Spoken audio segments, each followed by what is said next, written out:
Hello all. Welcome to your midweek check-in. This is my cat. Do you have cats? I'm a cat person. I love dogs. I grew up on a farm. Can you tell? We had lots of dogs, but then my wife got us cats, and I really like cats.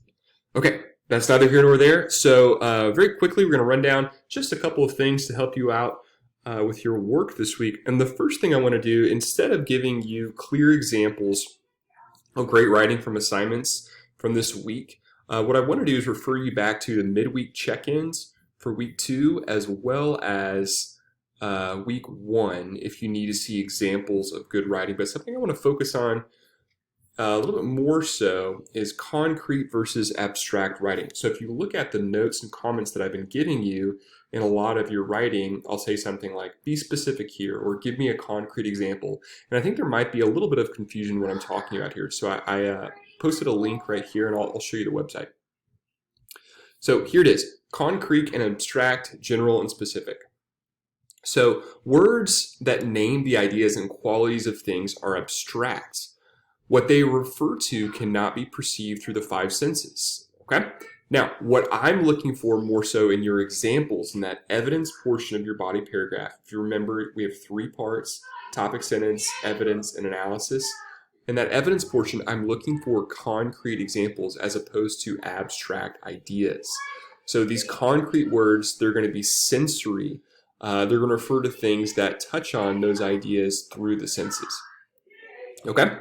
So good writers will always choose the more concrete term over the vague abstractions. Consider the following paragraphs. But perhaps more significantly, the war was not resolved by the conflict of the active participants. Even the events at Petersburg were not a definite influence on the outcome. And listen to this one. But perhaps more significantly, the war was not resolved by actual battles fought by the tired armies in the field. Even the North's bloody victory at Petersburg could not force the surrender of Lee's depleted forces. And you see here there's actually much more specific and concrete language that's going on here. So instead of just saying the conflict, by any actual battles fought by the tired armies in the field, or even the events, instead of that you have even the North's bloody victory at Petersburg could not force the surrender of Lee's depleted forces. Can you hear my kids? They're insane. Hey! Hey! It's, yeah, crazy. All right, so the specifics are what I'm looking for right there. Okay?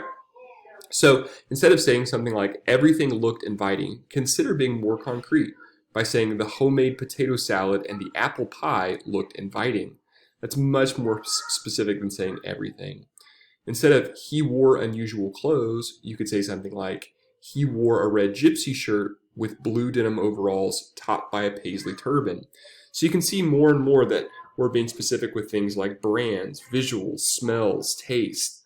That's always the better form of writing. So instead of saying athlete, which is very general, go for something that's really specific, like Mickey Mantle, or instead of vegetation, the new apple tree, things like that. That's much more specific, and it really does make your writing a lot better.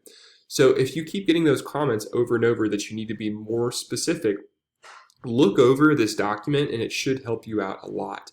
A good rule of thumb that I like to tell everyone is that specifics stimulate and generalities bore. If you're using general language, things like funny feeling or awful or acted up, if you're using general language, your writing is going to come off sounding a little bit boring. But if you use specific language, you're going to stimulate the minds of your readers, you're going to hold their attention more, and you're going to wind up being much more persuasive than had you not used specific language. So make sure that that's the type of language you're aiming for there, okay?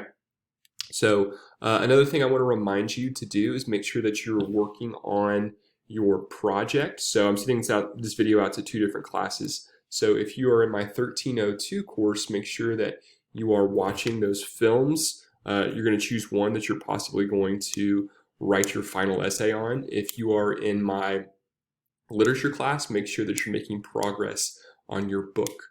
That way you will feel ready next week when we start working more so on those projects.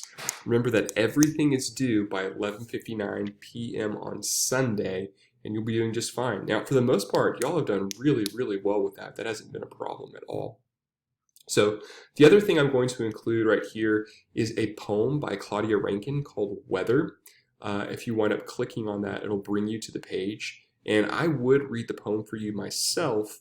However, if you click the play button right there, Claudia Rankine will read it, and it's beautiful. So she is an award-winning poet, and she has written this poem called Weather that kind of perfectly, for me, captures this tension that we're in terms of race relations as well as the coronavirus and the intersection of those things. And I feel like poetry so much right now gives us room to breathe and think about what's really going on. So it might make you feel uncomfortable, it might give you some tension, but dadgummit, we are in tense times. And it's helped me process and kind of come to grips with these wild times that we're in. So you all are awesome, awesome humans. Please show up on Google Hangouts if you need any assistance, and I will see you all soon.